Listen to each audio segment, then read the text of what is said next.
APR Group, 2 and 3 BHK premium apartments at Patancheru. Comfortable pricing, GHMC and RERA approved. 60 ఏళ్ల మీ జీవితం ఒక్కసారి వెనక్కి తిరిగి చూసుకుంటే మీకేమనిపిస్తూ ఉంటుంది? బండ్లు ఓడలు కావచ్చు, ఓడలు బండ్లు కావచ్చు అనిపిస్తుంది. ఏమిటి మీరే ఆ మాట అనేది? అంటే భగవంతుడు తలుచుకుంటే ఏదైనా ఎలాగైనా చేయొచ్చు. ఎందుకు పనికిరాని వాడిని యోగ్యుడిగా తీర్చిదిద్దచ్చు, యోగ్యుడు అనుకున్న వాడిని ఎందుకు పనికిరాని వాడి కింద కూడా చేయొచ్చు. ప్రధానమైనది ఏంటంటే భగవంతుడికి ఒక మిషన్ ఉంటుంది. ఆ మిషన్ నడపటానికి ఎప్పుడు ఏ వ్యక్తి తగును అని అనిపిస్తే బహుశా అలాంటి వ్యక్తిని భగవంతుడు ఆ డ్రైవింగ్ సీట్లో బహుశా ఉంచుతాడు కావాలు. And then he makes the show. Unfortunately people think that we are making the show అని అనుకుంటారు. సో ఆ భావం లేనంత వరకు వాళ్ళని దాంట్లో అట్టే పెడతాడు. ఎవరిలో ఆ భావన వస్తుందంటే మెల్లిగా అక్కడ ప్రూనింగ్ స్టార్ట్ చేస్తాడనమాట. నేను అనుకున్నాను మీరు వాటన్నింటికి మీరు అతీతులని అనుకుంటున్నాను. అతీతత్వం అనేది దేన్ని బట్టి మనం చెప్తాం. ఎవరూ ప్రపంచానికి అతీతులు కాదు. ఈ ప్రపంచం అనేది it's a setup and everybody comes with a role, everybody comes with a responsibility. So ఆ రెస్పాన్సిబిలిటీని భావిస్తూ ఆ రోల్ ప్లే చేయగలిగినంత వరకు then there won't be any kind of disturbance. అది చేయలేకపోతే వాడు సామాన్యుడు ధీమాన్యుడు అనే ప్రశ్న ఏం లేదు. ఆ చక్ర గతిలో మళ్ళీ కిందకి వెళ్ళిపోతుంటాడు, మళ్ళీ తర్వాత మళ్ళీ ఎప్పుడో పైకి తీసుకొస్తాడు. అది ఎవరైనా దీంట్లో అనుకూలంగా ప్రవర్తించాల్సిందే ఆ చక్రానికి. భగవద్గీతలో 3వ అధ్యాయంలో ఒక మాట అంటాడు ఆయన, ఏవం ప్రవర్తితం చక్రం నానువర్తయతీహయః. ఎవడైతే ఈ చక్ర గతిలో సాగేటటువంటి ఈ ప్రపంచపు వ్యవస్థలో ఇమడడో వాడు బతకడం వ్యర్థము అని అంటాడు ఆయన. అఘాయు ఇంద్రియారామ మోఘం పార్థ సజీవతి. అంటే వాడు వ్యర్థంగా బతుకుతున్నాడు, పాపాన్ని పెంచుకుంటూ బతుకుతున్నాడు అని చెప్తాడు ఆయన. సో వాడు ఒక సాధువు అయినా, ఒక సన్యాసి అయినా, ఒక గృహస్థు అయినా, ఒక రాజకీయ నేత అయినా, ఒక వ్యాపారి అయినా, వ్యవసాయదారుడైనా, అంటే ఎవరైనప్పటికీ కూడా ప్రపంచానికంటూ ఒక వ్యవస్థ ఉంది. ఆ వ్యవస్థకి కట్టుబడి బ్రతకడం అనేటటువంటిది ఎవరికైనా అవసరం. ఒక్కొక్కరు దాన్ని సామాన్యంగా సాగుతూ పోతుంటారు, ఒక్కొక్కరు దాన్ని సమర్థవంతం చేయడానికి ప్రయత్నం చేస్తారు, ఒక్కొక్కరు మిగతా వాళ్ళని దాంట్లో ఇమిడి నడవగలిగేటట్లుగా తోడ్పడుతుంటారు. So there are people, some follow, some inspire, some motivate, play different roles. But the purpose, ఈ పుట్టుక గిట్టుట అనే చక్రం కలిగినటువంటి ప్రపంచం ఉంది కదా, దాన్ని సమర్థవంతంగా సవ్యంగా ఉండేట్టుగా చూడడం అనేటటువంటిది అల్టిమేట్ పర్పస్. ఓకేనా? అంటే మీ ఉద్దేశ ప్రకారం ఈ కలియుగంలో ప్రపంచం ఈ మాత్రమే నడుస్తుందంటే కారణం ఏమై ఉంటుందంటారు? లేదు కలియుగం ఇలా చెడిపోయింది అనడానికి కారణం ఏమై ఉంటుందంటారు? ఇలా చెడిపోయింది అనడానికి కారణం మనం చేసేటటువంటి ఆశలు, మనలో కలిగేటటువంటి స్థాయికి మించినటువంటి ఆశలు, అత్యాశలు అంటాం కదా. సో అవి కారణం ఇలా చెడిపోవడానికి కారణం. అంటే ఒక గ్లాస్ యొక్క కెపాసిటీ సే 1 లీటర్ అనుకోండి, నేను దాంట్లో 5 లీటర్స్ నింపాలి అని కోరిక కలిగితే then we lose a lot. It's not that glass cannot contain, but we lose a lot. Means a glass contains 1 litre, so 1 litre will be there in the glass, but rest of the 4 litres goes waste. So అట్లానే ప్రపంచంలో ఈవేళ మనం చెడు చూస్తున్నాం అని అనగానే మనిషికి ఉండేటువంటి ఆశలు హద్దు దాటి పెరగడంతో రకరకాలుగా తక్కువ శ్రమతోటి ఎక్కువ లాభాన్ని పొందే ప్రయత్నాలు, దానివల్ల అనర్థాలు. ఇప్పుడు 1 కిలో పండాల్సినటువంటి ఒక కాయని, ఒక నేలని 100 కిలోలు పండడానికి మనం తయారు చేసినప్పుడు డెఫినెట్లీ దాంట్లో ఉండేటటువంటి క్వాలిటీ సూపర్ఫిషియల్గా మనకి బాగున్నట్టు అనిపించిన, బట్ అల్టిమేట్లీ ఒక కాలానికి ఇమ్మీడియట్గా తెలియదు అది. ఇప్పుడు మనం హైబ్రిడీస్ చేసి పండించే పంటల యొక్క ఫలితాలను ఇప్పుడు మనం చూస్తున్నాం. అవి వ్యక్తిలో ఉండేటువంటి సారాన్ని తగ్గిస్తున్నాయి. ఇప్పుడు మేము ఎప్పుడూ ఒక లాజిక్ చెప్తూ ఉంటాం. ఒక దుంప ఇదివరకు మన వాళ్ళు కోసి తెస్తే మూట కట్టి అటక మీద 6 నెలలు పెట్టేవారు. ఏవి దొరకనప్పుడు దాన్ని తీసి వాడేవారు. 6 నెలల్లో అది బాగానే ఉండేది, కొంతవరకు అది పండేది. ఇప్పుడు మన కెమికల్స్, ఇతరమైనటువంటి ప్రాసెసెస్ ద్వారా ఒక దుంప పండాల్సినటువంటి చోట్ల 100 దుంపల్ని మనం పండిస్తున్నాం. అంటే ఏమవుతోంది, ఒక దుంపలో ఉండాల్సినటువంటి సారం ఏదో 100 దుంపలకి స్ప్రెడ్ అవుతోంది. ఆకృతి పెరుగుతోంది, క్వాంటిటీ పెరుగుతోంది. ఆ లోపల ఉండేటువంటి quality is the same but distributed equally among all those 100 roots కదా. 6 నెలలు ఉండాల్సినటువంటిది 6 రోజులు దాటితే పైన అంతా ఫంగస్ ఫామ్ అయిపోయి పాడైపోతుంది. ఇదివరకు అది ఎండేది, ఇప్పుడు ఇది కుళ్ళిపోతుంది. తేడా లాజిక్ ఏంటంటే, ఇందులో 6 నెలలు నిల్వ ఉండేటటువంటి ఒక పదార్థాన్ని ఒక ఎక్స్ అమౌంట్ మనం తింటే వచ్చే ఎనర్జీ ఒక వై అని అనుకుందాం. ఇప్పుడు 6 రోజుల్లో పాడైపోయేటటువంటి దాన్ని మనం తింటే వచ్చే ఎనర్జీ కంపారిటివ్లీ ఎంత, రైట్? ఇప్పుడు ఏమవుతుంది, ఇప్పుడు మీరు ఇంత ఉండాల్సిన దుంపని మీరు ఇంత చేస్తున్నారు కనుక ఆ దానివల్ల బాడీస్ కూడా ఇంత అవుతాయి. But ultimately the result would be, అది 6 నెలలు ఉండేది, ఇది 6 రోజుల్లో దాంట్లో ఉండేటటువంటి సారం పోతుంది. అది డ్రై అయ్యి మామూలుగా ఉండేది, ఇది కుళ్ళిపోయి దుర్వాసన వస్తుంది. So that is how the human race is now probably what you call is progressing. ఇది చెడ్డానికి, రైట్?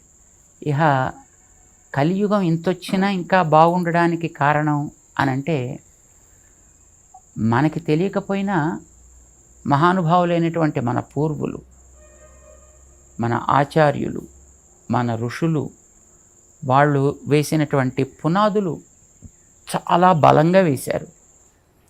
చాలా వరకు అవి కాస్త దెబ్బ తిన్నప్పటికీ వాటి ప్రభావం ఇంకా కాస్తో కూస్తో ఉంది కనుక వ్యక్తులలో ఈ మాత్రమేనా మనం చేయకపోతే ఎట్లా అనే భావనతోటి చేసే కొందరు వ్యక్తుల యొక్క ప్రవృత్తి వల్ల సమాజంలో కాస్తో కూస్తో ఇంకా శాంతి, సుఖం, ధర్మము, మంచి, భయం, గౌరవము, వినయము, విధేయత ఇట్లాంటివి మనకి అక్కడక్కడ కనిపిస్తున్నాయి.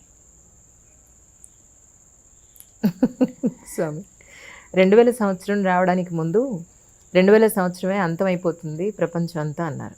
ఇప్పుడు 2000 సంవత్సరం అయిపోయి ఆల్రెడీ మనం 19వ సంవత్సరంలో 2019లోకి వచ్చేసాం. అవును.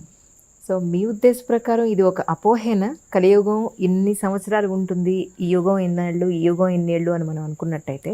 అంటారు యుగాలకి సంఖ్య ఉంది.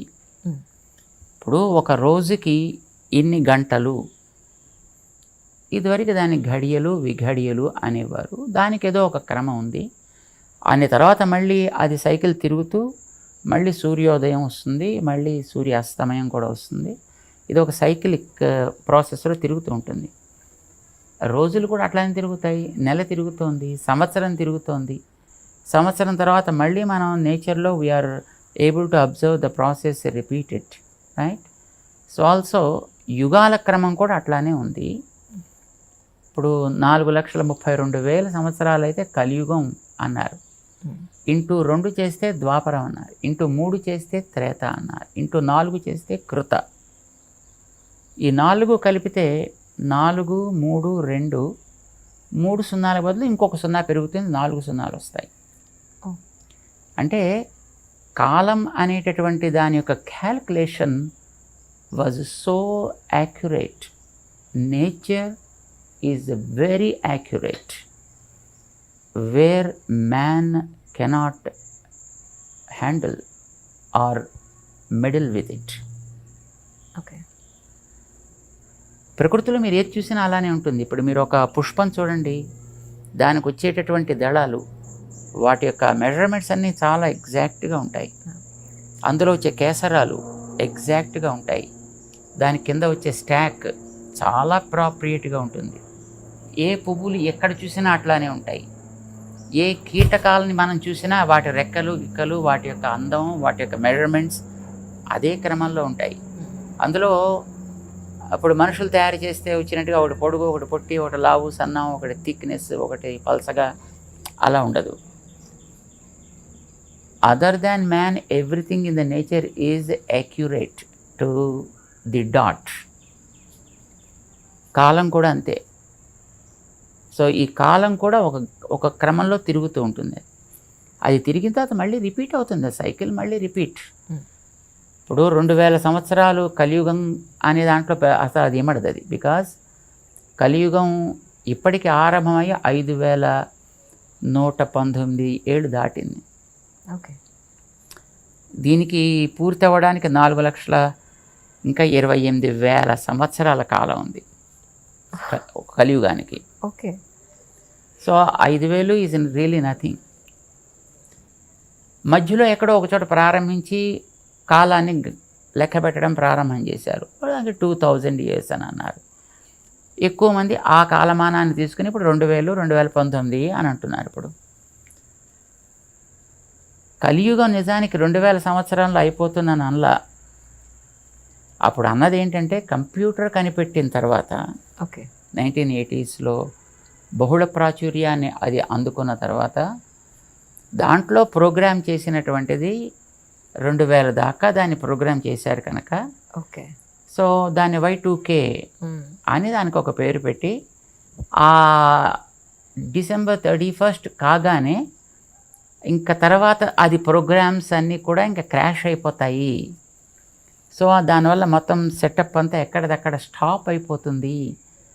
అంతే, ఇంకా అది ఒక కంప్యూటర్ స్టాప్ అయిపోయిందంటే మొత్తం ప్రపంచం అంతా తల్లకిందులు అయిపోయినట్టే అని భావించారు.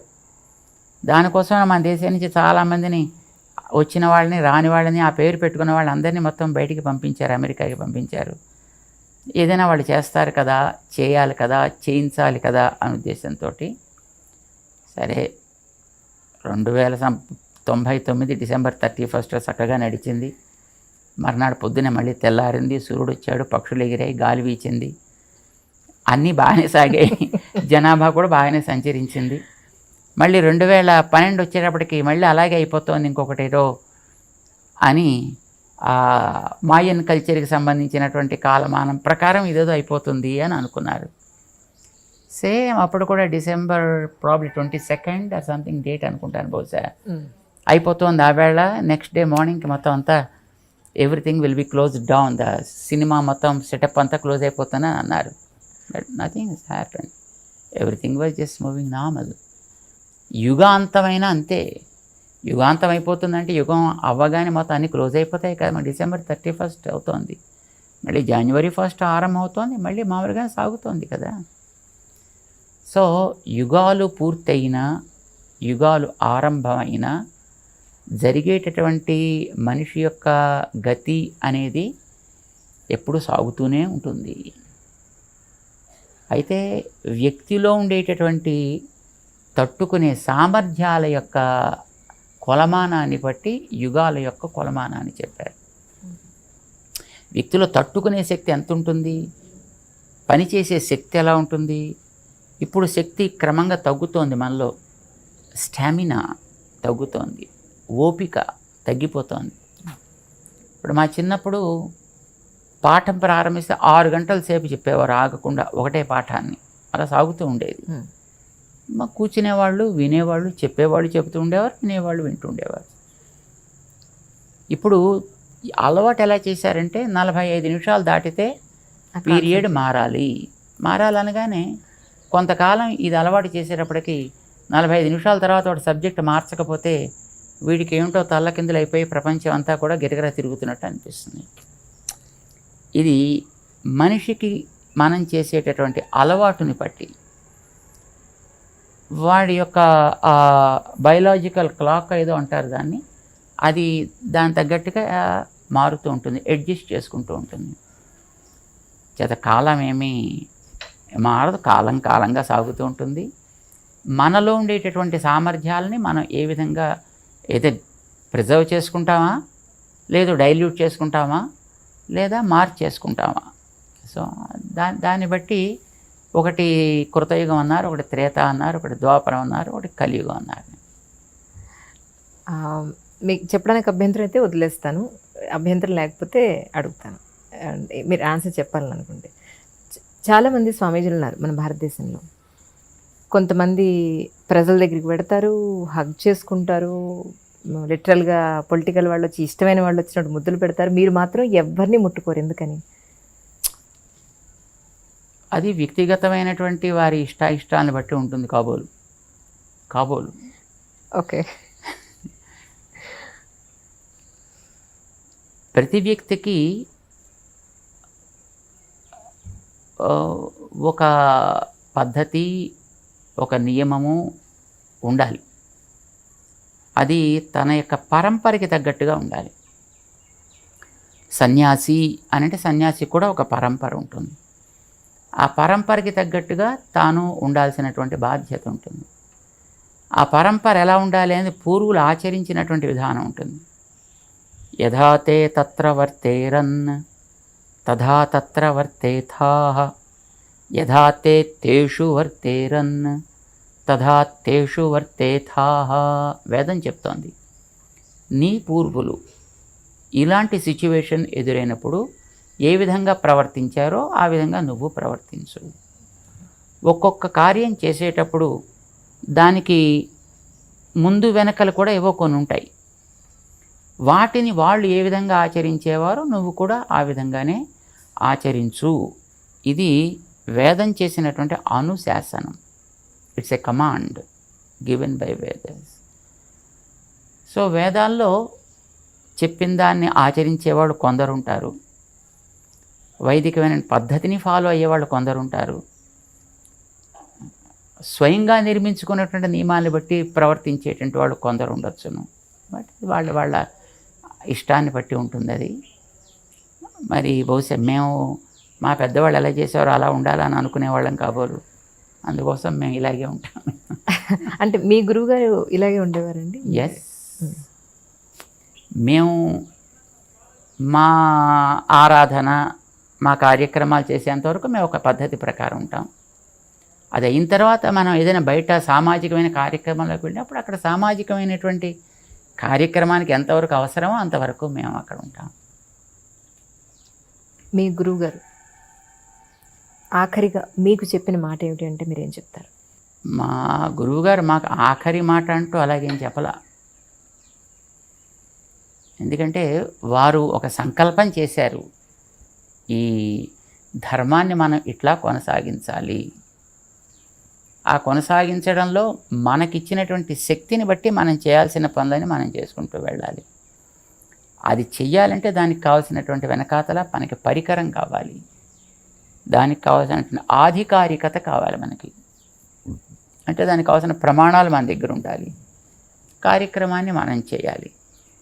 దాన్ని సాధించడానికి గురుకులవాసం చేయాలి, అక్కడ నేర్చుకోవాలి, అక్కడ చూడాలి, వాటిని కూడా మనం అవలంబించి ప్రాక్టీస్ చేయాలి.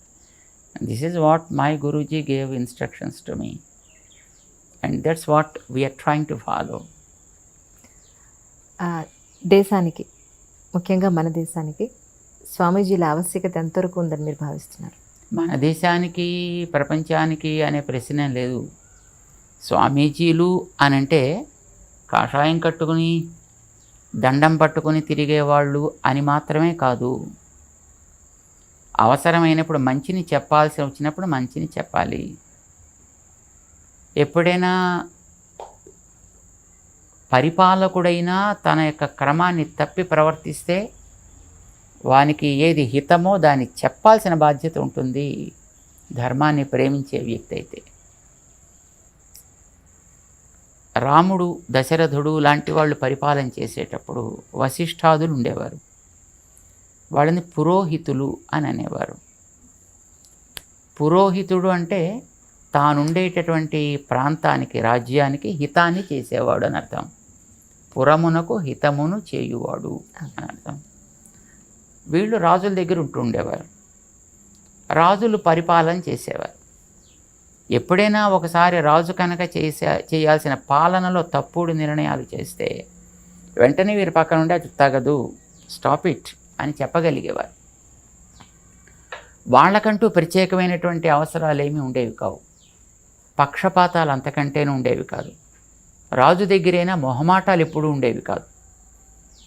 చెప్పవలసినటువంటి హితాన్ని చెప్పాల్సి వచ్చినప్పుడు నిర్మొహమాటంగానే చెప్పేవారు. మంచి చేసినప్పుడు ప్రశంస కూడా అంత నిర్మొహమాటంగానూ ఇవ్వగలిగేవారు. అందుకోసమని ఎప్పుడైనా నిర్ణయం చేయాల్సి వస్తే వాళ్ళు వీళ్ళ యొక్క సలహా సంప్రదింపులు జరిపి నిర్ణయాలు చేసేవారు ధార్మికమైనటువంటి విషయాల్లోకి వచ్చినప్పుడు. మిగతా విషయాల్లో వాళ్ళకి అనుభవం ఉంటుంది కనుక వాళ్ళు వాటిని సాధించగలుగుతారు. కానీ ధార్మిక విషయాల దగ్గరికి వచ్చేటప్పటికి కొన్ని వాళ్ళకి అధ్యయనం చేసే అవకాశం ఉండదు. బికాజ్ లౌకికమైనటువంటి పరిపాలన విధానంలో వాళ్ళు ఉండేటప్పుడు ధార్మిక గ్రంథాలని చదివేంత అవకాశం వాళ్ళకి ఉండదు కనుక అలాంటి విషయాల్లో కావాల్సినటువంటి సలహాలు, సంప్రదింపులు వీళ్ళు ఇచ్చేవారు. అసలు ఏ వ్యక్తికి అన్నిటినీ మాస్టర్ చేయడం అనేటువంటి అసాధ్యం కదా. వాడు రాజు కావచ్చు, ధార్మికుడు కావచ్చు, మరొకడు కావచ్చు. కొన్ని విషయాల్లో వాళ్ళు తప్పనిసరిగా సమర్థత కలిగి ఉంటాడు. వాడి సబ్జెక్టులో వాడు సమర్థత కలిగి ఉంటాడు. కనుక తన సబ్జెక్టుకి సంబంధించిన విషయాల్లో ఎప్పుడైనా ఒకవేళ పరిపాలకుడైనా హద్దు మీరి ప్రవర్తిస్తే, లేదు చేయాల్సింది వాడు చెయ్యలేకపోతుంటే వాడి చేత అది చేయించడం, వాడు హద్దు మీరినప్పుడు జాగ్రత్త, అది చెయ్యడానికి తగదు అని శాసించేనా వాళ్ళని ఆపగలిగేటటువంటి స్థితి కూడా ఉంటుండేది. అది ఆనాడు వశిష్ఠాదులు వాళ్ళు పురోహితులు అనే పేరుతో ఉండేవాడు. అయితే దురదృష్టం కొద్ది ఆ పురోహిత అనే పేరు ఇప్పుడు ఈవేళ మరొక రకంగా వాడుతున్నారు.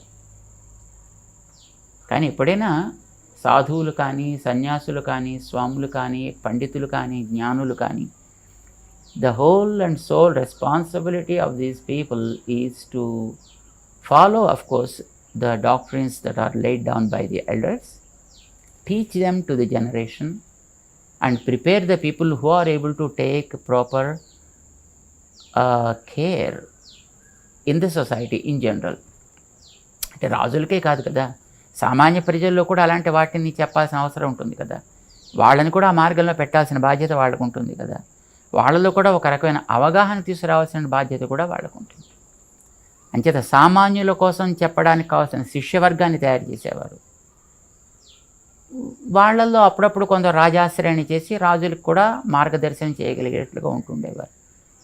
ఎప్పుడెప్పుడు ఎవరికి ఏ సలహా సంప్రదింపులు కావాల్సి వచ్చినా ఇవ్వడానికి అందుబాటులో మాత్రమే వాళ్ళు ఉండేవారు.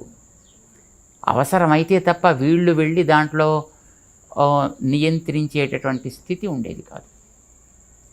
వాళ్ళు కూడా తమ బాధ్యతను గుర్తించి ఆ రకమైనటువంటి సలహా సంప్రదింపులు తీసుకుంటూ ఉండేవారు అలాంటి విషయాలకు వచ్చినప్పుడు. ఇంటి పేరు నిలబెట్టడం లేదా ఒక వంశాన్ని నిలబెట్టడం అని అంటే అది ఒక అబ్బాయితోనే సాధ్యం అనేది కొన్ని సంవత్సరాలుగా పాతుకుపోయిన మాట. మరి మీ విషయంలో మీ తల్లిదండ్రులకి మీరు వంశాన్ని నిలబెట్టారని అనుకుంటే మరి మీ వంశాన్ని మీరెలా మరి ఇప్పుడు మీ సన్యాసాశ్రమంలో అది ఎలా వీలవుతుంది? మరి మీ తదనంతరం మీ వంశాన్ని నిలబెట్టాలి అనే మీకు ఎప్పుడు అనిపించలేదా? వంశము అనేటటువంటిది ఒక్క వ్యక్తి వల్ల ఎప్పుడు నిలబడదు. అబ్బాయి వల్లనే నిలబడుతుంది అనే నియమం కూడా ఏమీ లేదు. సో అమ్మాయిలైనా నిలబట్టచ్చు. ఇది అమ్మాయి ఇంటి పేరు మారిపోతుంది కదా. మరి ఇంటి పేరు మారినా వంశము అనేది నిలబెట్టడానికి పర్పస్ ఏంటి? ఆ వంశంలో పూర్వులు కొన్ని మంచి పద్ధతుల్ని వాళ్ళు పాటించారు. ఆ పాటించిన పద్ధతుల్ని తర్వాత జనరేషన్స్కి అందించాలి అని వాళ్ళు దే అస్పైర్డ్ ఫర్ దట్. మనకి పర్పస్ అదే కదా, వంశపు మర్యాద. వంశపు గౌరవం లేదా ప్రతిష్ట, ఆచారం, they are certain practices which they followed and they made the generations to preserve that practice. దాన్నే మనం సంప్రదాయము అని పేరు పెట్టి పిలుస్తాం దాన్ని. సో ఈ సంప్రదాయ పరిరక్షణ కోసమనే వివాహ వ్యవస్థ అయినా లేదు సంతానం కావాలి అని అనుకున్న పర్పస్ అది. అది చేయగలిగిన వ్యక్తి మరొకరు ఉండేటప్పుడు అందరూ చేయాలి మంచిదే, కానీ దానికంటూ కొంతమంది ఉన్నప్పుడు మిగతా వాళ్ళు మిగతా కార్యక్రమంలో ఉండడానికి కూడా ఆక్షేపణ ఏమీ ఉండాల్సిన అవసరం లేదన్నమాట. అంచేత వంశపు ఆచారాన్ని నిలబెట్టడం అనేటటువంటిదే లక్ష్యంగా మనం పెట్టుకున్నప్పుడు ఒక వ్యక్తి ఉంటే ఎస్ వారిని సమర్థవంతంగా తయారు చేసి మిగతా వాళ్ళు మిగతా కార్యక్రమాలు కూడా చూడవచ్చు. అంటే సామాన్య ప్రజల ఆలోచన ఎలా ఉంటుంది అని అంటే, ఈ మధ్యకాలంలో ఒక స్వామీజీ ఫెమిలియర్ అయిన తర్వాత రాజకీయ నాయకులు ఆ స్వామీజీకి దగ్గర అయిపోతున్నారు, టాప్ మోస్ట్ బిజినెస్ మెన్లు స్వామీజీకి దగ్గర అయిపోతున్నారు. ఇలా అవ్వడానికి ప్రధాన కారణం ఏమిటి అనేది? స్వామీజీలకి రాజకీయ నాయకుల్లోనూ బిజినెస్ పీపుల్ దగ్గర అవుతారని ఏం లేదు. సాధారణంగా business people and political people think that these people are able to do certain things beyond our capabilities. వాడేదో మంత్రమో తంత్రమో చేసి ఏదో మనకి కాస్త శక్తిని ఇస్తే మనం అనుకున్న కార్యాలను బాగా సాధించగలుగుతాము అనే ఒక భావం వాళ్ళల్లో ఉండి ఉండొచ్చు. నిజానికి సాధువులు కనుక అట్లా చేయగలిగిన వాళ్ళు అయినట్టయితే వాడు తన దగ్గరికి వస్తేనే చేయాలని నియమం లేదు.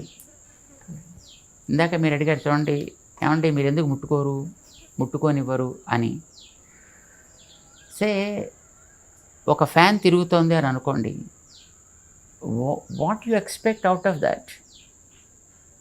సమ్ నైస్ బ్రీజ్, మంచి గాలి వేయాలి, మనకి కాస్త తాపాన్ని తగ్గించాలి. సో దీన్ని మనం కోరుకునేది ఫ్యాన్ నుంచి. అది నిజంగా ఫ్యానే అయినట్టయితే, అది నిజంగా తిరగగలిగిందే అయితే దాని వెళ్ళి నువ్వు పట్టుకోవాల్సిన అవసరం లేదు, అది నిన్ను పట్టుకోవాల్సిన అవసరం అంతకంటే లేదు. దాని మానాన తిరుగుతుంటే నీకు గాలి వేస్తుంది, నువ్వు యూ ఫీల్ కంఫర్టబుల్, రైట్? దాన్ని పట్టుకుని మనం తిప్పితే తప్ప అది మనకి గాలి వేయని స్థితిలో ఉందనుకోండి, అప్పుడు అలాంటప్పుడు ఆ ఫ్యాన్ తీసి పక్కన పెట్టేయడం చాలా సుఖం. మన చేతిలో విసనకర్ర పట్టుకుంటే అప్పుడు మనకు కావాల్సినట్టుగా అది గాలిని ఇస్తూ ఉంటుంది కదా. సో మాలాంటి వాళ్ళం బహుశా ఫ్యాన్స్ లాంటి వాళ్ళమేమో. It not fan for somebody but we are fan for the society. So we give the breeze. If you are really able to give the breeze, no one need to do anything to us. And if we really can't give that kind of breeze, I think coming and doing any kind of thing will serve no purpose. అప్పుడు waste కదా. అప్పుడు వీడుకుంటే పాపాలు మిగతా వాళ్ళకి అంటుకుంటాయి ముట్టుకుంటే. స్వామి, పునరపి జననం, పునరపి మరణం అని అంటారు కదా జనరల్గా. దాన్ని మీరు నమ్ముతారా? యాక్చువల్గా మనం నమ్మితే ఒకటి అవుతుంది, మనం నమ్మకపోతే ఒకటి ఉండదు అని ఏంది కాదు కదా. ఇప్పుడు పుట్టుట గిట్టుట ఇవి రెండు ఎప్పుడూ ఉంటాయి. ఎవరికి? ఆత్మకి. ఓకే. ఇప్పుడు ఈ పైది శరీరం, ఈ శరీరం లోపల దీంతో ఈ పనులు జరపడానికి తోడ్పడేది ఒక ఆత్మ అనేది ఉంది అనేది మనకి శాస్త్రం చెబుతోంది కనుక మనం దాన్ని విశ్వసిస్తున్నాం. ఈ ఆత్మ అనేది ఒక కర్మ వల్ల శరీరంలోకి వస్తుంది. అది డిపెండ్స్ అపాన్ ద కర్మ. ఆ కర్మ ఒక రకంగా ఉంటే మనిషి శరీరం, ఇంకొక రకంగా ఉంటే ఏదో జంతు శరీరం, ఇంకొక రకంగా ఉంటే చెట్టు శరీరం, ఇంకో రకంగా పక్షి శరీరం, ఇంకో రకంగా దేవతా శరీరం. కర్మల్లో ఉండే తారతమ్యాన్ని బట్టి శరీరాలు వస్తాయి. అది కర్మ ఉన్నంత వరకు ఆ బాడీ ఉంటుంది. కర్మ అయిపోగానే ఆ బాడీని మళ్ళీ వదిలిపెట్టి ఇంకో చోటుకు పోవాలి. డ్యూటీ కోసం మనం ఒక ఊరు వెళ్ళినప్పుడు ఆ ఊళ్ళో ఎక్కడో ఒక రూమ్ రెంట్ తీసుకుంటాం, ఆ ఊళ్ళో ఉంటాం, పని చేసుకుంటాం. అయిపోగానే we quit the room and just we go to our own place, right? So also మనకి ఈ బాడీస్ అనేటటువంటి ఒక కర్మ అనుభవం కోసం వస్తాయి. కర్మ అవ్వగానే బాడీస్ పోతాయి. బాడీలోకి రావడం అనేది జన్మ అంటారు. బాడీని వదలడం అనేది మరణం అంటారు. మరణం అంటే ఆత్మ ఏమవ్వదు, ఈ బాడీకి ఏమీ అవ్వదు. బాడీ అనేది it's A component of 5 elements. మళ్ళీ 5 ఎలిమెంట్స్ కింద మళ్ళీ మారిపోతాయి. లోపలికి వచ్చిన జీవుడు మళ్ళీ దీన్ని వదిలిపెట్టి దీన్ని వెళ్ళిపోతాడు. వాడికి వెనకాతలు ఉండే స్టాక్ని బట్టి మళ్ళీ వాడు ఎక్కడికో వెళ్ళాలి, ఇంకొక బాడీ తీసుకుంటాడు. So taking a new body is called janma, and checking out that body is called maranam. చేత మరణము జననము అనేటటువంటిది it's only changing the body, that's all. ఇది జీవుడికి కాన్స్టెంట్గా ఏర్పడుతూనే ఉంటుంది ఎప్పుడు. ఒక జీవుడు కదా, దేర్ ఆర్ ఇన్యూమరబుల్ సోల్స్. ఎంతమంది ఉన్నారు అనేది మనకి లెక్కేం లేదు, అనేది తెలియదు. మనుషులకి జనాభా ఉంది, ఏదో 7 బిలియన్స్ ఎంతో ప్రస్తుతం ఏదో ఉందిట ఇప్పుడు కరెంట్లీ, 7.5 బిలియన్స్ ఎంతో. మరి కుక్కలు ఎన్ని ఉన్నాయో మనకి తెలియదు, పిల్లులు ఎన్ని ఉన్నాయో తెలియదు, ఎలకలు ఎన్ని ఉన్నాయో అంతకంటే తెలియదు, దోమలు చీమలు ఇంకా ఎన్ని ఉన్నాయో మనకి తెలియదు. So each one is a species by it self. ఆ జీవుల్లో కూడా, అంటే ఆ బాడీస్లో కూడా జీవులు ఉంటారు. మనకి తెలియని ఎన్ని రకాల జీవరాశులు ఉన్నాయో ఇంకా తెలియదు. ఇప్పుడు మనకి భూమి మీద కనిపించే జీవరాశులకి బోల్డని రెట్ల జీవరాశులు జలంలో ఉన్నాయి, under the waters, right? So అవన్నీ కూడా జీవరాశులే, అవన్నీ కూడా జీవులే. సో ఈ జీవులన్నిటికీ కూడా మళ్ళీ కొత్త బాడీ వస్తే జన్మ, పాత బాడీ ఆ ఉన్న బాడీని వదిలేస్తే మరణము అని అంటాం. ఇది ఎప్పుడు సాగుతూనే కర్మ ఈజ్ ది వెనకాతల root cause for attaining the bodies. అది ఉన్నంత వరకు ఈ జన్మ మరణము, జన్మ మరణము అనేవి రెండు సాగుతూనే ఉంటాయి. ఎటొచ్చి మనిషికి మాత్రం ఒక గొప్ప యోగ్యత ఏంటంటే ఆ సైకిల్ భేదించగలిగేటటువంటి యోగ్యత ఉంది. దాన్ని వాడుకుంటాడా వాడుకోవడానికి వేరే విషయం. మిగతా వాటికి ఆ యోగ్యత లేదు. మిగతా వాటికి ఆ ప్రాసెస్లో వెళ్ళడమే తప్ప అందులోంచి బయటకు వచ్చే సాధన చేసే శక్తి మిగతా వాటికి లేదు. ఆ శక్తి కలిగిన వాడు మనిషి ఒక్కడే. బికాస్ వీడికి భగవంతుడు ఆలోచనని ఎక్కువ పెట్టాడు కనుక వీడు దాన్ని గుర్తించగలడు. పాత వెనకాతలు ఉండేటువంటి కార్మిక రికార్డ్స్ని వీడు డిఫ్యూజ్ చేసుకోగలుగుతాడు. ఈ జన్మ మరణము అనే చక్రాన్ని బ్రేక్ చేయగలుగుతాడు.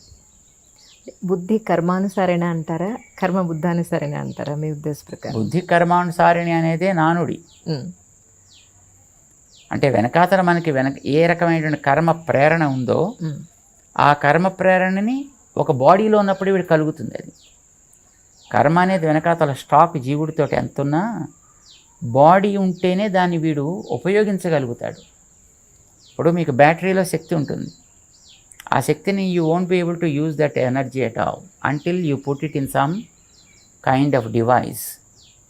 ఈ body is a kind of device where you can utilize your abilities and you can utilize your energies. Karmic ఎనర్జీని కూడా మనం యూటిలైజ్ చేయాలంటే ఒక బాడీ కావాలి. ఆ బాడీ ద్వారా పనిచేయడం అనేటటువంటిది మనస్సుకి ప్రేరణ వస్తుంది. మనస్సుకి వెనకాతల గైడెన్స్ కావాలి అనుకున్న పని చేయాలంటే. ఆ వెనకాతల నుంచి వచ్చేటువంటి ఇది నేను చెయ్యాలి, వాట్ యు కాల్ నిశ్చయం, ఒక రెజల్యూషన్, ఒక confirmation to act upon something, దీన్ని మనం బుద్ధి అని అంటాము. ఈ బుద్ధి తోడ్పడినంత వరకు వీడు పని చేయలేడు. మనసులో చేద్దామని కోరిక కలిగినా బుద్ధి వెనకాల వీడు తోడ్పడాలి. Then he pushes himself into action. So కర్మ అనేటటువంటిది బాడీ చేస్తుంది, దానికి మధ్యలో ఉండి సింక్రనైజ్ చేయగలిగేటటువంటిది మనస్. ఎందుకంటే మరి బాడీ అంటే మరి ఇంద్రియాలే కదా, కాళ్ళు చేతులు కళ తల. సో ఇవన్నీ కూడా దాంట్లో ఇన్వాల్వ్ అయితేనే కదా ఒక యాక్టివిటీ జరుగుతుంది. బట్ ఇవన్నీ కూడా డిఫరెంట్ ఆర్గన్స్. సో కొన్ని కర్మ ఇంద్రియాలు, కొన్ని జ్ఞానేంద్రియాలు అంటాం. సో కొన్ని మోటార్ ఆర్గన్స్ అండ్ కొన్ని sensory organs. This 2 types of organs we have. But To coordinate with all these things, we need someone called Manas. That is an instrument inside. దాన్ని పని చేయించేటటువంటి ఎనర్జీ ఇచ్చేటటువంటిది బుద్ధి.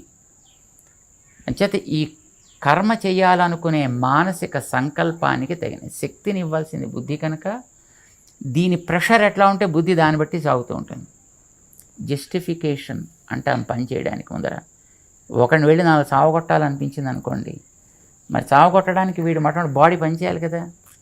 బాడీ పనిచేయాలంటే మనసు సహకరించాలి కదా. సహకరించేటువంటి మనస్సుకి ఇది నేను తప్పనిసరిగా కొట్టి తీరాలి, ఈ కొట్టి తీరాలనే నిశ్చయాన్ని ఇచ్చేటటువంటి బుద్ధి ఇవ్వాలి. అంచేత బుద్ధి ఎప్పుడు కూడా మనస్సుని కర్మని వెనకాతల నుండి నడిపిస్తూ ఉంటుంది. అలా మంచిగా నడిపించాలి అన్నప్పుడు ఈ బాడీని మనస్సుని కంట్రోల్ పెట్టాలి. ఇప్పుడు చిన్న మొక్క వేసినప్పుడు మేకలో లేకపోతే ఇతర జంతువులో నవిలేసే ప్రమాదం ఉంటుంది. అలాగా దాన్ని అప్పుడు ఏం చేయాలంటే దాని చుట్టూ చిన్న కంచి కట్టాలి, జాగ్రత్త పెరిగేటట్టు దానికి తోడ్పడాలి. వన్స్ ఇట్ గ్రూ అప్, అది కొంచెం బాగా కొంచెం మంచి కొంచెం ట్రంక్ ఇంక బాగా ఏర్పడి అది పైకి వచ్చిన తర్వాత మీరు ఆ మేకలను వదిలినా, ఆవులను వదిలినా, పశువులను వదిలినా ఆ చెట్టుకే పట్టుకొచ్చి వాటిని కట్టినా కట్టచ్చు అప్పుడు. అవునండి. But not at the stage of sapling. అప్పుడు you have to protect it. So also మన బాడీ, మన ఇంద్రియాలు, మన మనస్సు, ఈ వీటి వల్ల కర్మ జరిగేది. సో కర్మ జరిపే వీటిని కనుక మనం ఒక ఫెన్సింగ్ జ్ఞానంతో ఒక ఫెన్సింగ్ మనం కనుక వెయ్యగలిగితే, వాటిని ఒక ఆర్డర్లోకి మనం తేగలిగితే అప్పుడు బుద్ధి కర్మను అనుసరించదు. బుద్ధి కర్మని నియంత్రిస్తుంది. ఏది చేయదగునో ఏది చెయ్యదగదో, ఒకవేళ చెయ్యి నేను వెళ్ళి వాడిని 2 వాయిస్తానా, కూర్చో ఇప్పుడు కాదు, ఆపుతుందన్నమాట. బుద్ధికి ఆ రకమైన శక్తిని ఇవ్వాలంటే మాత్రం 2 పనులు తప్పనిసరిగా చేయాలి. ఒకటి, ముందర కర్మ చేసేటటువంటి శరీరానికి మనస్సుకి కూడా ఒక నియంత్రణ ఏర్పరచాలి.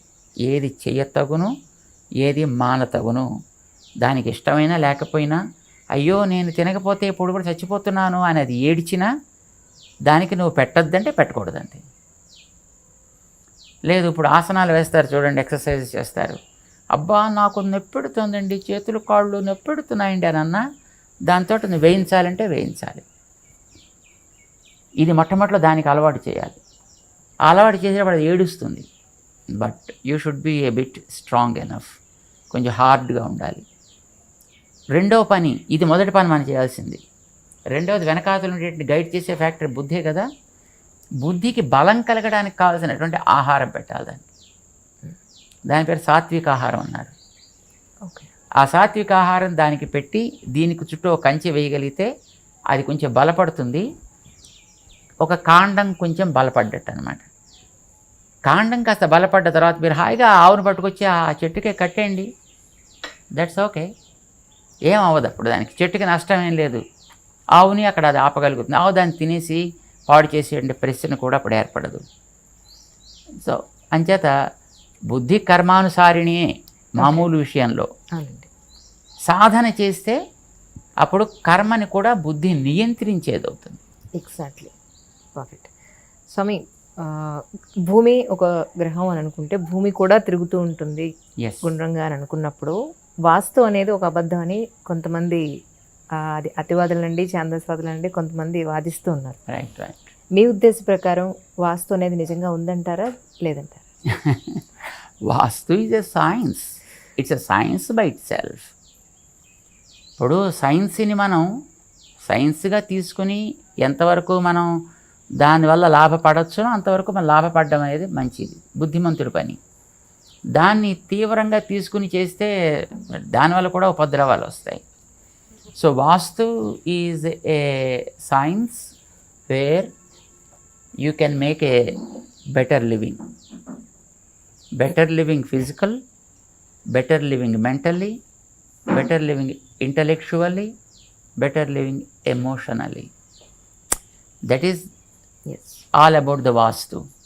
So if you are able to follow certain rules and regulations where you have to get the wind, where you have to get the light, where you have to see the water is stored, where you have to see that water lets out from the house, and how you can keep the home neat and clean, from all sorts of things around. This is all about the vastu. అయితే a few factors we are able to see physically, but many factors we won't be able to. Yes. So what we call as this vastu as a science or as a doctrine took even those things into consideration and then laid certain rules and regulations, make it like this.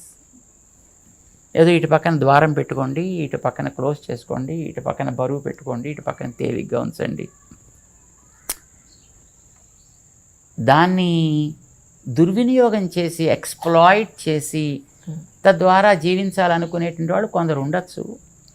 అంత మాత్రం చేత we need not say that science it self is wrong అని చెప్పలేము అనమాట. It's a science by it self, it's a good thing. Yoga మీరు చాలా బాగా ఆసనాలు వేస్తారని చెప్పని విన్నాను, నిజమేనండి? యోగా చాలా బాగా ఎవరైనా వేయాల్సిందే కదా ఆరోగ్యంగా ఉండాలంటే.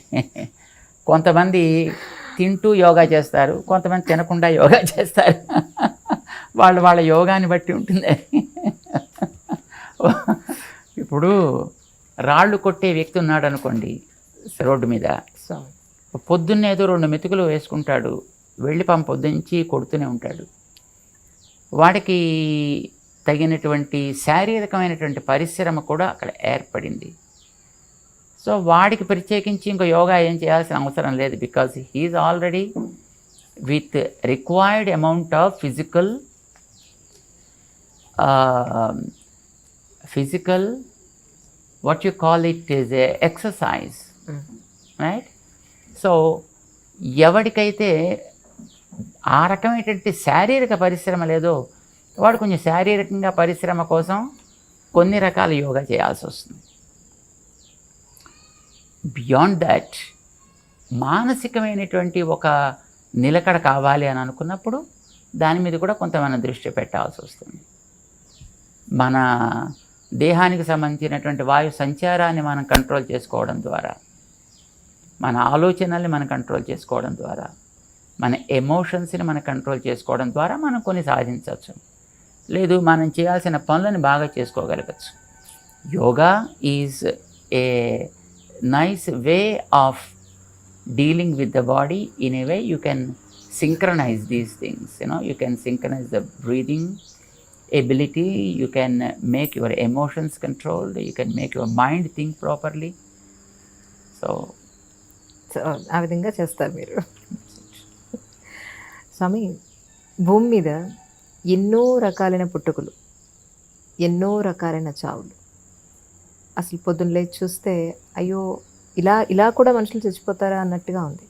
అంటే ఎందుకని అసలు మనుషులందరూ ఒకటే అనుకున్నప్పుడు, పుట్టుక ఒకటే చావు ఒకటే అనుకున్నప్పుడు, అందులో కూడా ఇన్ని రకాల పుట్టుకలు ఇన్ని రకాల చావులు ఎందుకని అనుకుంటున్నారు మీ ఉద్దేశ ప్రకారం? ఇప్పుడు దీనికి 2 రకాలుగా ఆన్సర్. ఒకటి కర్మని నమ్మిన వాడికి ఒక ఆన్సర్, కర్మ నమ్మకపోయిన వాడికి కూడా ఇంకొక ఆన్సర్. కర్మని నమ్మిన వాడి గురించి మొట్టమొదటి చెప్తాను, ఎందుకంటే మనం కర్మ సిద్ధాంతాన్ని నమ్మిన వాళ్ళం కనుక. ఒకడు తన జీవిత కాలంలో రకరకాలుగా క్రూరమైన పనులు చేస్తూ బతుకుతాడు. వాడు వీడిని పొడుస్తాడు, వాడిని పొడుస్తాడు, చంపుతాడు, జంతువుల్ని చంపుతాడు, తింటాడు, పచ్చి జంతువుల్ని తింటాడు, రకరకాలుగా. ఇలా జీవించిన వాడికి నెక్స్ట్ బర్త్ రావాలి కదా, మరి వాడు కూడా నెక్స్ట్ బర్త్ వస్తుంది. ఎందుకు వస్తుందంటే, ఇప్పుడు ఒక గేట్ దగ్గర ఒక ప్యూని మనం పెట్టాం, ఏదో అవసరం వచ్చి ఆ ప్యూని మనం బయటికి పంపించాం అనుకోండి, ఆ పని మనమే కదా చేయాలి. అలాగే వీడు ఒక కోడిని చంపాడు అనుకోండి, మరి ఆ కోడిగా చేయాల్సిన పనులు దానికి కొన్ని ఉన్నాయి రెస్పాన్సిబిలిటీస్, వీడు దాన్ని ఆపేసాడు కనుక ఆ బతుకు మళ్ళీ వీడి చేయాలి. సో చేపని చంపాడు అనుకోండి, ఆ పనులు వీడు చేయాలి. ఒక ఈగను చంపాడు అనుకోండి, అవి వీడు చేయాలి. ఒక దోమని చంపాడు అనుకోండి, ఓ పందిని, ఓ మేకని, ఒక గొర్రెని, బర్రెని, వాట్ ఎవర్ ఇట్ ఈస్. ఇప్పుడు వీటన్నిటినీ వాడు చంపినప్పుడు అవన్నీ చేయాల్సిన పనులు వీడు చేయాలి కనుక వీడికి నెక్స్ట్ బర్త్లో వాటికి ఏవేవైతే ఎక్స్పీరియన్స్ చేయాల్సి ఉందో అవన్నీ వీడికి ఎక్స్పీరియన్స్కి వస్తాయి ఆటోమేటిక్గా, ఒకదాని తర్వాత ఒకటి. ఒక బర్త్లో రాకపోవచ్చు, maybe a few births, right. దాన్ని బట్టి వీడి యొక్క పుట్టుకలోనూ మార్పులు వస్తాయి. ఒక్కొక్కడు కుక్కలా పుడతాడు, ఒక్కొక్కడు చేపలా పుడతాడు, ఒక్కొక్కడు పందిలాగా పుడతాడు, ఒక్కొక్కడు పిల్లిలాగా పుడతాడు. ఆ పుట్టే ప్రాసెస్లో వీడు యాక్చువల్గా మనిషిగా పుట్టాల్సిన వాడు. మనిషిగా పుట్టాల్సిన కుక్కలా పుట్టాడు అనుకోండి, మరి దానిలో తేడా ఉంటుంది కదా. Different types of birds.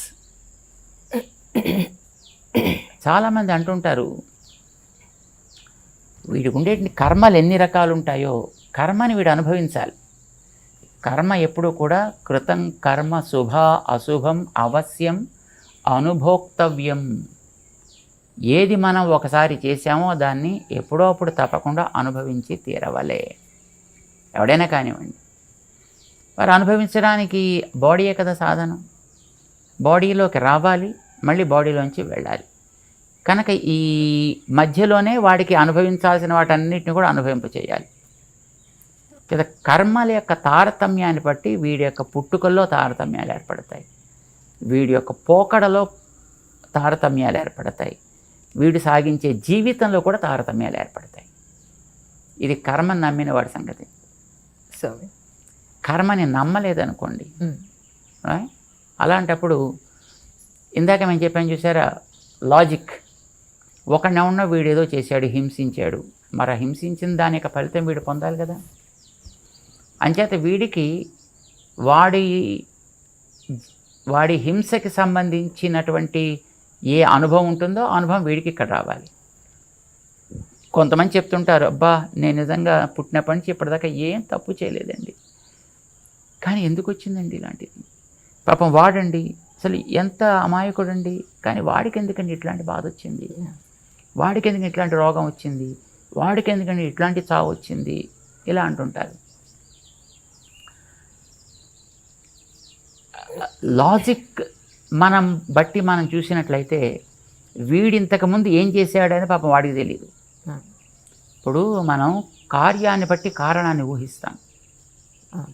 ఇప్పుడు ఈవేళ ట్రైన్కి వచ్చిందనుకోండి, దాంట్లో జీలకర్ర వాసన వేస్తే బహుశా నేను తిన దాంట్లో ఎక్కడో జీలకర్ర ఉంటుంది అని మనం ఊహిస్తాం. మనం అలాగే ఇప్పుడు మనం అనుభవించేటటువంటి దాన్ని బట్టి బహుశా వీడు ప్రీవియస్ బర్త్లో వీడు ఏదో చేసి ఉంటాడు అని మనం తప్పకుండా వీ ఇన్ఫర్ దట్, అది మనం ఊహిస్తాం దాన్ని.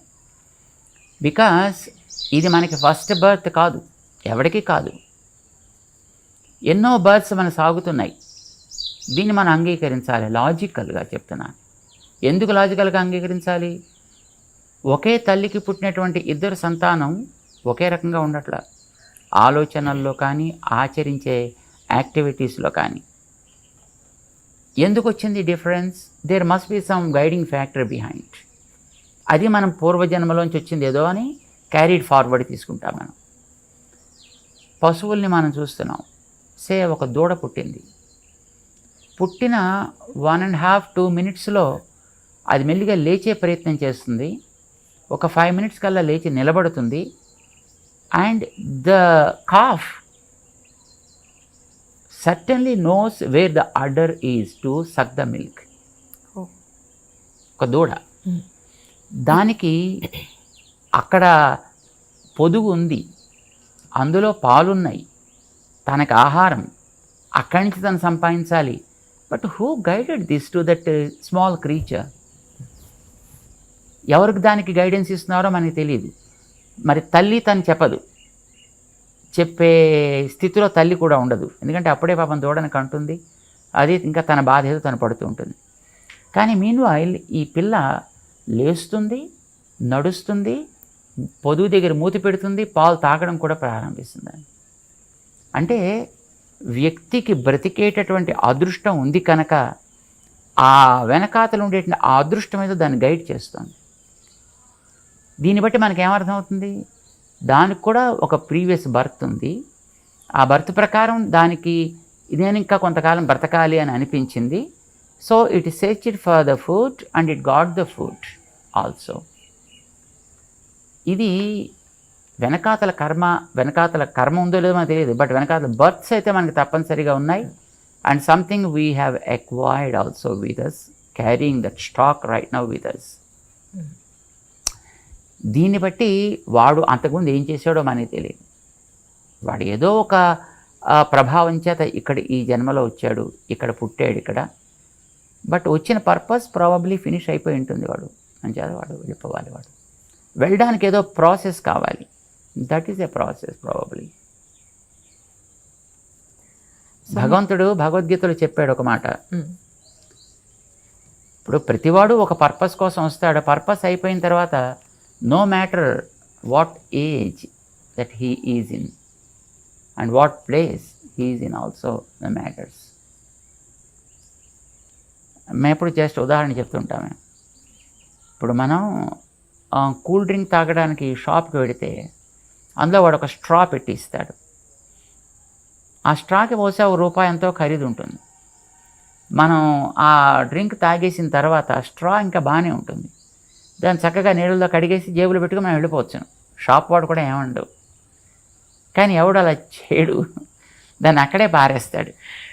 Reason being purpose of that straw is only single use. So after that throw it out. ఇప్పుడు మన హాస్పిటల్లో చూస్తున్నాం రీసెంట్ ఇయర్స్. ఇదివరకు ఇంకో రకంగా ఉండేది. ఇంజెక్షన్ ఇచ్చిన తర్వాత దాన్ని స్టెరిలైజ్ చేసి మళ్ళీ వాడుతుండేవారు. ఇప్పుడు now the sterilisation process is gone almost. Open the pack, bring out the syringe and give the injection and throw it out. Needle బాగానే ఉంటుంది, ఆ ఇంజెక్షన్ బాగానే ఉంటుంది, కానీ మనం మళ్ళీ వాడలేదు కదా మళ్ళీని, because the purpose is single use. So also మనకి ఈ బాడీస్ ఇవ్వడం కూడా probably it is the nature that's giving the bodies. Let us not talk about the karma or karmic siddhantas, right? Nature gave the body to us. Let us believe in that, because whether we believe it or not, but that's the truth. Nature is the one giving the bodies and it gives with a purpose. And when the purpose is up, then you should take it out. ఎట్లా తీసుకెళ్ళాలి? ఏదో ఒక purpose, ఏదో ఒక రకమైన process. ఒక్కొక్కడు టక్కుమని heart attack వచ్చి పోవచ్చును, లేదు ఒక్కొక్కడు ఏదో యాక్సిడెంట్ లాగా జరిగిపోవచ్చును, ఒకడు మరో కారణం చేత పోవచ్చును, సమ్ అదర్ రీజన్. లేదు పాపం ఒకడు ఫ్లైట్లో పెడుతున్నాడు, టక్కుమని ఆ ఫ్లైట్ ఎక్కడో బ్లాస్ట్ అయిపోయింది అండ్ దెన్ ఇట్స్ గాన్. దానికి age is not the factor at all. The purpose is 5 years. After 5 years you should quit. There is a way. వాలిని రాముడు చంపాడు రామాయణంలో.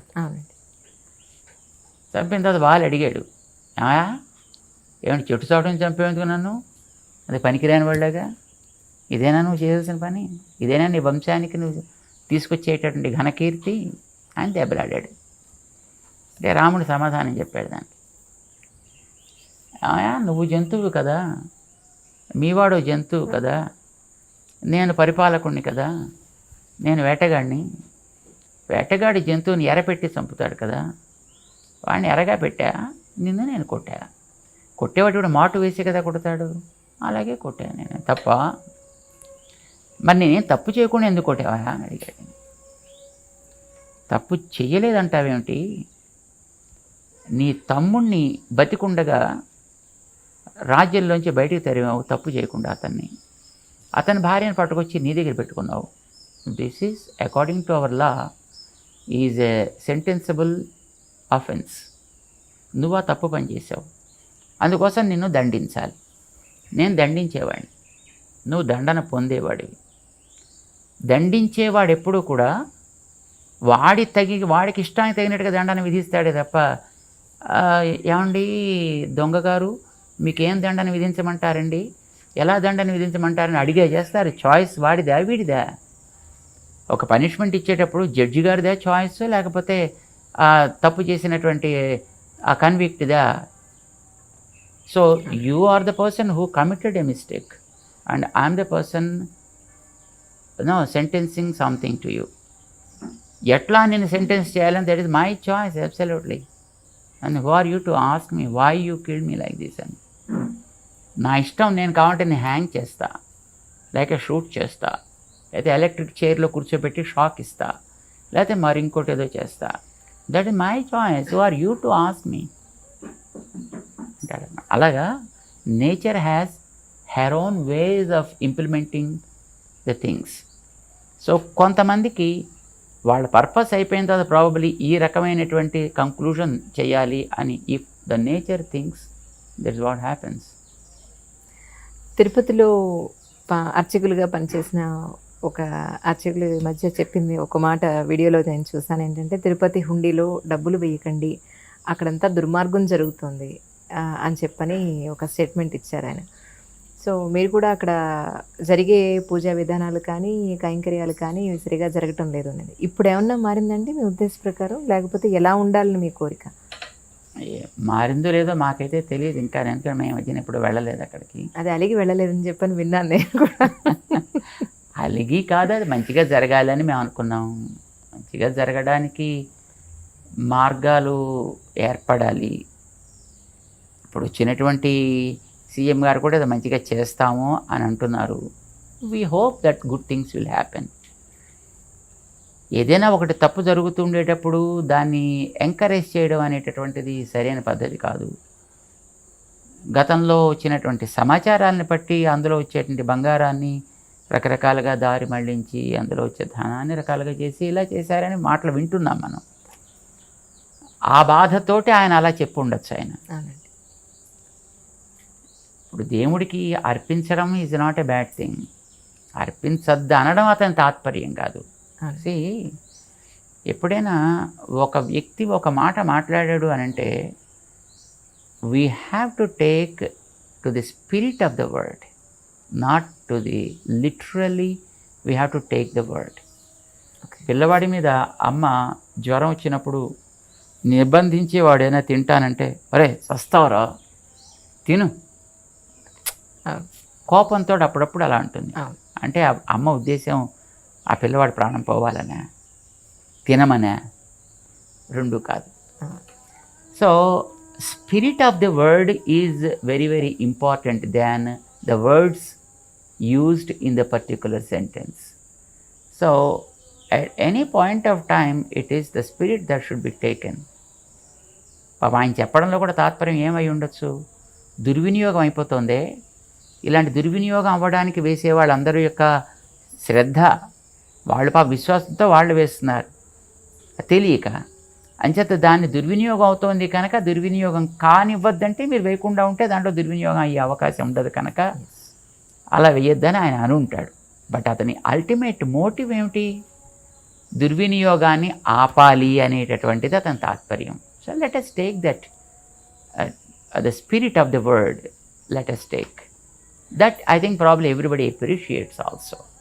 ఏంటంటే ఇంతకుముందు ఆడవాళ్ళు ఇంటి బాధ్యతలు పిల్లల బాధ్యతలు తీసుకునేవాళ్ళు. ఇప్పుడు దాంతోపాటుగా ఉద్యోగాలు కూడా చేస్తున్నారు. అంటే చేయాల్సిన అవసరం ఉన్నవాళ్ళు కొంతమంది, ప్యాషన్ కోసం చేసేవాళ్ళు కొంతమంది, డబ్బు కోసం మాత్రమే చేసేవాళ్ళు కొంతమంది. ఇందులో కూడా చాలా రకాలు ఉన్నాయి. అయితే భగవంతుడు స్త్రీకి నెక్స్ట్ జనరేషన్ని బర్త్ ఇవ్వగలిగే ఒక గొప్ప అవకాశం కానీ, తల్లే మొదటి గురువు అనేటువంటి ఒక పరిస్థితి కానీ, ఇంట్లో ఉన్న వాళ్ళందరూ కడుపు నిండా భోంచేయాలన్నా, ఆరోగ్యంగా ఉండాలన్నా, ఎవరి పనుల్లో వాళ్ళు ఇన్ టైం వెళ్ళాలన్నా, మళ్ళీ ఇంటికి వచ్చే వాళ్ళ సంరక్షణ చూడాలన్నా, స్త్రీకి నెక్స్ట్ జనరేషన్కి సంబంధించిన వాళ్ళకు ఒక వయసు వచ్చేంత వరకు ఒక గొప్ప బాధ్యత ఇచ్చాడు. ఆ బాధ్యతని గుర్తించలేక వంటింట్లోనే పడుంటున్నాం అన్న ఫీలింగ్లో మహిళలు ఉంటున్నారంటారా? లేదా ఇంట్లో ఉండేదే కదా ఆడది అని హస్బెండ్ కానీ లేదా మగవాళ్ళు కానీ పట్టించుకోకపోవడం వల్ల ఇటువంటి రెవల్యూషన్ వచ్చిందంటారా?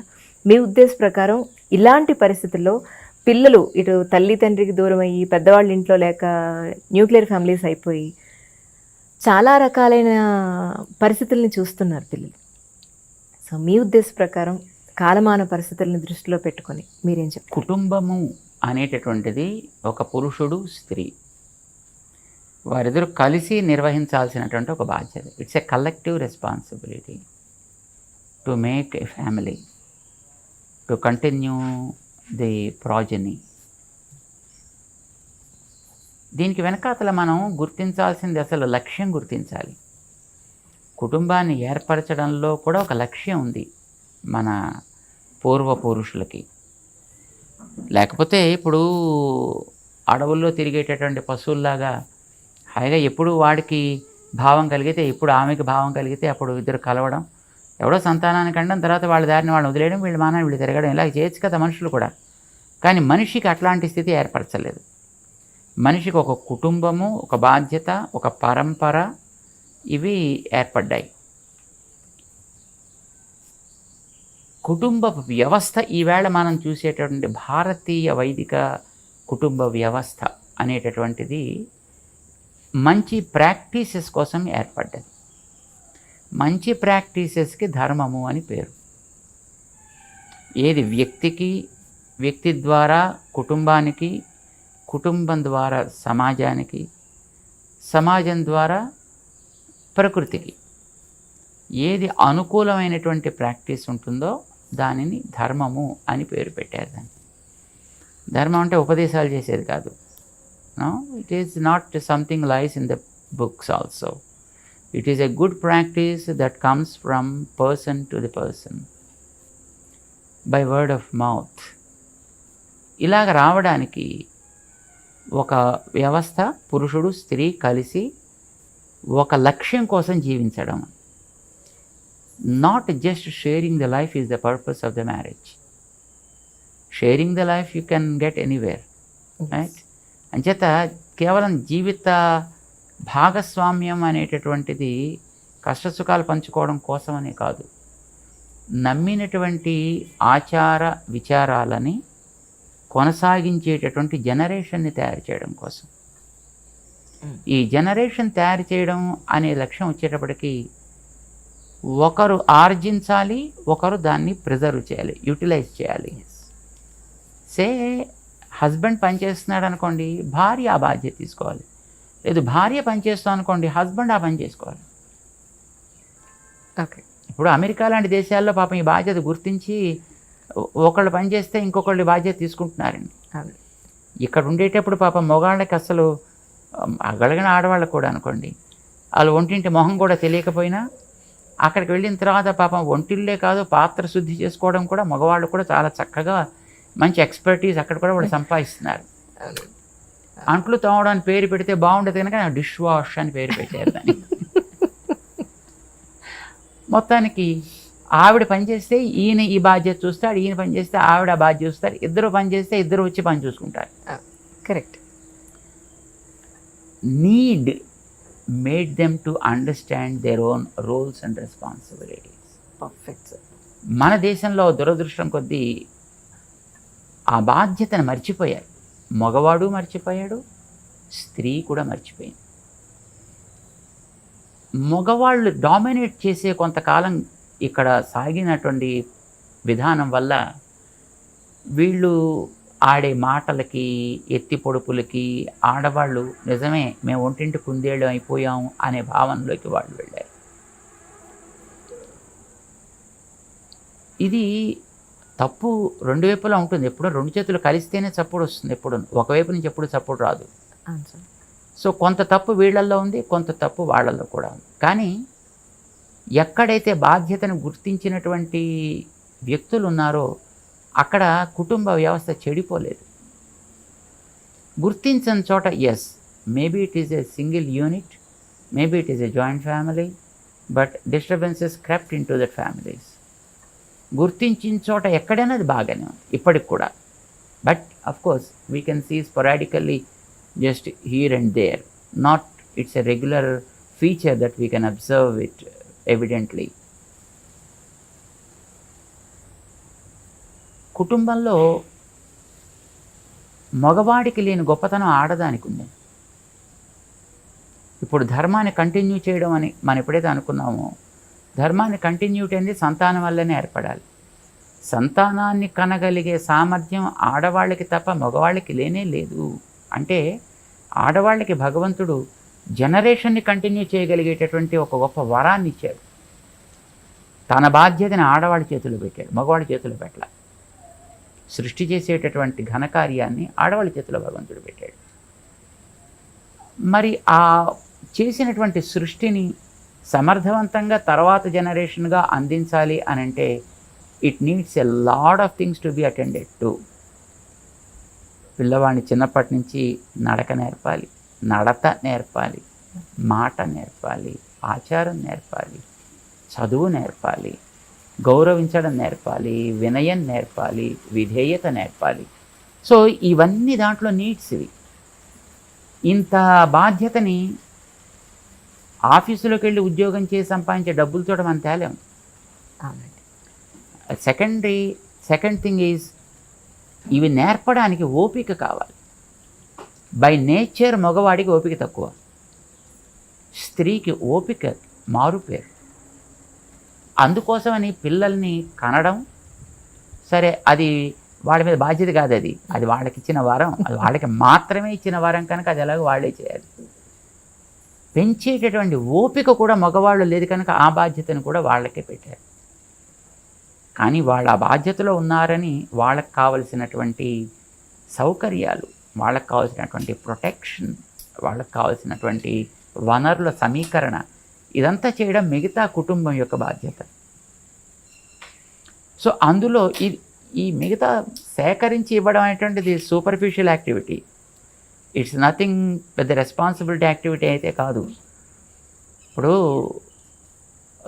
బిల్డింగ్ కట్టడం, స్కూల్ పెట్టడం, వ్యక్తుల్ని అపాయింట్ చేయడం, డబ్బులు ఇవ్వడం, ఇది అయితే సూపర్ఫిషియల్ యాక్టివిటీ. అందులోకి వచ్చిన పిల్లవాడిని తయారు చేయడం is a more responsible activity. అది టీచర్ లోపల చేస్తాడు ఆ పని. అది నిజమైనటువంటి పని. అంటే బాడీకి లైఫ్ అది. అందుకోసం కుటుంబానికి కూడా స్త్రీ లైఫ్ అయింది. అందుకోసం మన శాస్త్రాల్లో నా గృహమిత్యాహు గృహిణీ గృహముచ్యతే. ఇంటిని ఇల్లు అనరు, ఇల్లాలుని ఇల్లు అంటారు. అందుకే ఆవిడ పేరు ఇల్లాలు. ఇంటిని ఏలగలిగినటువంటి ఆమె అని ఆవిడికి పేరు పెట్టారు. వీడికి కాదు. వీడు వస్తాడు, పని చేస్తాడు, కూర్చుంటాడు, తింటాడు, పడుకుంటాడు, మళ్ళీ పోతాడు. కానీ ఆవిడ ఇంటికి ప్రాణం పోసేటటువంటిది. ఈ బాధ్యతని గుర్తించి ఆవిడకి ఇవ్వాల్సినటువంటి మర్యాద, గౌరవము ఇచ్చి ఉండాల్సింది. కానీ చాలా చోట్ల సమాజంలో అది కోల్పోయింది. దాంతో ఆవిడలో ఒక రకమైన అసంతృప్తి, ఒక రకమైన తీవ్రవాద ప్రవృత్తి ఏర్పడ్డాయి. సో అది వికృత రూపం ధరించింది ఇప్పుడు ఈవేళ. ఇప్పుడు స్త్రీ బయటికి రావడానికి అభ్యంతరం అయితే ఏం లేదు. తన బాధ్యతను తాను గుర్తించి బయటకు వస్తే పర్వాలేదు. కానీ బాధ్యత తెలియకుండా స్త్రీ బయటకు వచ్చిందనుకోండి, she will be in trouble. ఇప్పుడు స్త్రీ అనేది ఒక తమలపాకు లాంటిది అనుకోండి. తమలపాకు మనం బయట పెట్టచ్చు, కానీ గాలి గట్టిగా వీస్తే అది చిరిగిపోయే ప్రమాదం కూడా ఉంది కదా. So when you are bringing such a delicate stuff to the open yard, you should take precautions to see that it is also able to retain the ups and downs that are happening in the society. Exactly. ఇప్పుడు ఈవేళ మనకి సమాజంలో స్త్రీలు బయటకు వస్తున్నారు. It is okay. వాళ్ళకి తెలివితేటలకి లోటేం లేదు, ఆలోచనకి లోటేం లేదు. కానీ తమని తాము నిగ్రహించుకునేటటువంటి క్యాపబిలిటీ అన్ఫార్చునేట్లీ లేదు. లేదంటే మళ్ళీ అదో పెద్ద డిఫెక్ట్ అని అనుకుంటారేమో. తప్పు కాదు, దానికోసమని మేము అంటలేదు.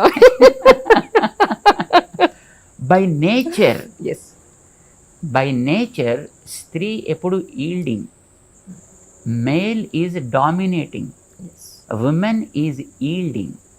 What we call it is feminine quality. It's a feminine quality. There are qualities called masculine qualities and feminine qualities. Masculine qualities don't think that they will be with man.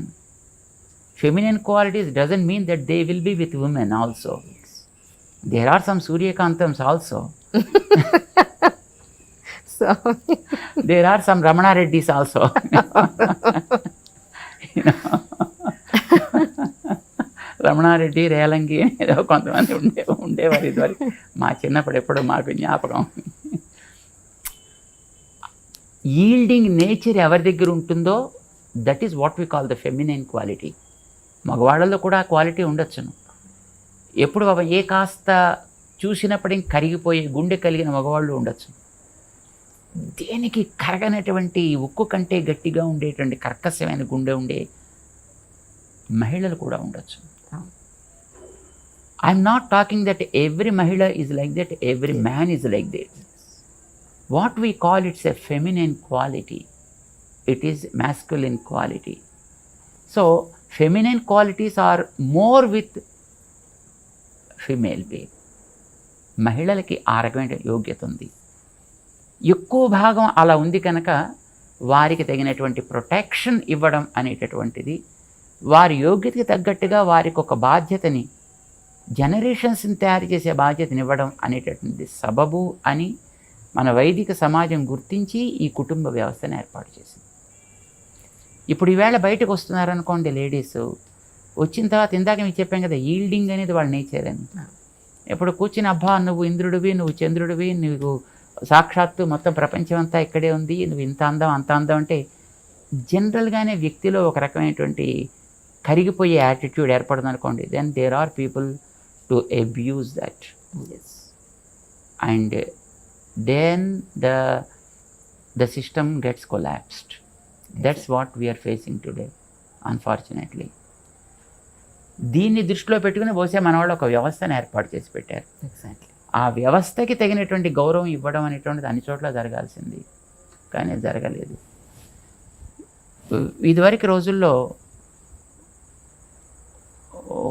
వివాహం అయిన తర్వాత భార్యాభర్త, చిన్నపిల్లలుగానే కదా వివాహాలు జరిగేవి. చిన్నపిల్లలు అంటే నాట్ స్మాల్ కిడ్స్ అని కాదు, ఒక వయసులో సే 25, 30 ఆర్ ఈవెన్ కొంచెం ఇటు అటు ఉన్నప్పటికీ కూడా. ఇప్పుడు మనిషి అన్న తర్వాత అప్పుడప్పుడే కొన్ని సరదాలు ఉంటాయి. సరదాగా వీడు మాట్లాడినప్పుడు ఆమె రిసీవ్ చేసుకోలేకపోవచ్చు, ఆమె మాట్లాడినప్పుడు వీడు రిసీవ్ చేసుకోలేకపోవచ్చు. ఇప్పుడు ఒకసారి ఒకళ్ళు ఎదట వాడిని సర్కాస్టిక్గా ఒక మాట అన్న తర్వాత వాళ్ళు మాట అంటే వీడు అంత దాన్ని స్పోర్టివ్గా తీసుకోగలిగే కెపాసిటీ ఉండాలి. ఆ కెపాసిటీ లేదనుకోండి, ఎదటి వాడిని కూడా వీడు అనకూడదు, కానీ వీడు మాత్రం అనేస్తాడు, అవతల వాడంటే వీడు తట్టుకోలేడు. సో అలాంటప్పుడు ఏమవుతుంది, రిఫ్ట్ ఏర్పడుతుంది. ఇదివరకు రోజుల్లో అయితే కుటుంబాల్లో వాళ్ళ తల్లి తండ్రి వాళ్ళ పక్కన ఉండేవారు. తాత్కాలికంగా కోపతాపాలు ఆవేశాలు వచ్చినా ఆ పెద్దవాళ్ళు ఉన్నారనే గౌరవం చేతో మర్యాద చేతో చెయ్యి జుట్టు దాకా వెళ్ళేది కాదు. ఎక్కడో కాస్త అడ్జస్ట్ అయ్యి ఉండేవాళ్ళు. తర్వాత ఎప్పుడో ఇద్దరు కలిసినప్పుడు ఎప్పుడైనా కొట్టుకునేవారు తిట్టుకునేవారు అని తెలియదు. అట్లీస్ట్ బయటకు వచ్చినప్పుడైనా కాస్త మంచిగా ఉండడానికి వాతావరణం పెద్దవాళ్ళు ఉండడం వల్ల అది తోడ్పడేది. Now what happened is they are migrated to cities or to the offices. అక్కడ ఎప్పుడైనా చిన్న కోపం వచ్చిందనుకోండి, there is no protection for them. ఇప్పుడు అమ్మో నాన్నో అమ్మమ్మో తాతో ఎవరో ఒకళ్ళు ఉంటే కనీసం వాడు ఎవరే నాన్న ఇలా ఉండరా, ఇలా ఉండమ్మా అని చెప్పడానికి అవకాశం ఉండేది. ఆ వెనకాతలు ఉండేటటువంటి ఆ ఫ్యాక్టర్స్ ఎప్పుడైతే లోపించాయో, మనిషిలో ఒకసారి కొంచెం కోపం వచ్చిందనుకోండి, వాళ్ళు మాట్లాడితే నేను చూస్తానులే, వాళ్ళు మాట్లాడితే నేను చూస్తానులే, వీడు మాట్లాడు ఆమె మాట్లాడదు, ఆ gap no that becomes big. And within few months or days then they go on diversions and divorce. These kind of things are happening. ఇలాంటి సిచ్యువేషన్ వచ్చినప్పుడు దాన్ని యూటిలైజ్ చేసుకునే వాళ్ళు there are people all around, because is a society. There are people of all kinds available in the society. ఇది ఇప్పుడు ప్రస్తుతం మన సామాజికమైనటువంటి స్థితి. అయితే ఇప్పుడైనా ఎవరిలో ఏ రకమైనటువంటి సామర్థ్యం ఉందో ఆ సామర్థ్యానికి తగ్గట్టుగానే రోల్స్ అండ్ రెస్పాన్సిబిలిటీస్ మన వైదికమైనటువంటి వ్యక్తులు మనకు అందించారు. వాటిని మనం గుర్తించి వాటిని జాగ్రత్తగా మనం సంరక్షణ చేసుకుంటూ వెనకాతల మనకి ఎప్పుడైనా పెద్దవాళ్ళ యొక్క ఒక ఆసరా ఎప్పుడైనా మనకి ఉండేటట్లుగా వ్యవస్థని మనం కనుక కాస్త ఇంప్రూవ్ చేసుకోగలిగితే ఐ థింక్ ఇప్పటికి కూడా మన సమాజంలో విలువల్ని జాగ్రత్తగా పెంచుకుని కాపాడుకోగలిగే అవకాశం ఉంది. చాలా వరకు డైల్యూట్ అయిపోయినప్పటికీ కూడా, చాలా వరకు అన్ఫార్చునేట్లీ అదర్ వాటర్స్ మన దాంట్లో కలుస్తున్నప్పటికీ కూడా still there is a chance where we can improve the systems. చాలా సంతోషం స్వామి. మిమ్మల్ని ఎక్కువ ఇబ్బంది పెడితే క్షమించాలి, ఏమి అనుకోవద్దు దయించి. చాలా సంతోషం. చాలా సంతోషం. మీరు ఇంతటి గొప్ప అవకాశాన్ని ఇచ్చినందుకు నిజంగా మీకు నేను చాలా రుణపడి ఉన్నాను. చాలా ధన్యవాదాలు. నిజంగా మంచిదమ్మా, చాలా సంతోషం. Yeah. Press the bell icon for more updates. Subscribe to iDream. Subscribe to iDream. Please subscribe to iDream. Subscribe to iDream. Please subscribe to iDream. For more such videos, please subscribe to iDream. For more videos, please subscribe to iDream. And you're watching iDream Media. Please like, share and subscribe to the channel. And don't forget to subscribe to iDream. Please subscribe iDream Media. Do subscribe to iDream. Subscribe to iDream Media. Do subscribe to iDream Media. Don't forget to subscribe. Click on the button below. Don't forget to subscribe to iDream.